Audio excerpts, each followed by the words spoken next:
Nakisaya kahapon sa Anak TV Family Walk ang ilang kapuso personalities. Kasama na ang kaming kape at balita hosts. At yan po para suportahan ang advokasya para sa responsableng panonood at pagkakaroon ng matatag at mabuting pamilya. May ulat si Isay Reyes.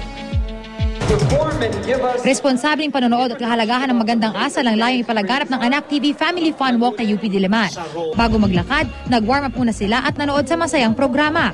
Ang mga dumalong pamilya, sinamantala na rin ang pagkakataong makapag-bonding. Nakilahok din ang ilang GMA Kapuso personalities na ikinatuwa naman ng mga bata.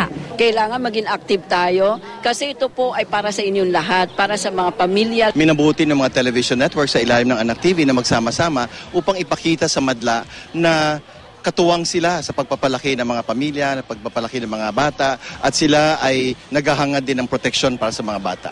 Naroon din si GMA Network Chairman and CEO Attorney Felipe Gozon kasama ang kanyang buong pamilya. Pangako niya, patuloy na gagawa ang network ng mga programang magsusulong ng matatag at mabuting pamilyang Pilipino. Importante na ang mga TV programs at siguro kasama na rin ang radio na magbigay ng magandang halimbawa at saka lesson.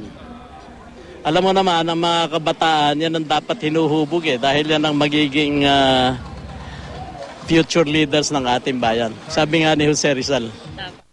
Isay Reyes, GMA News.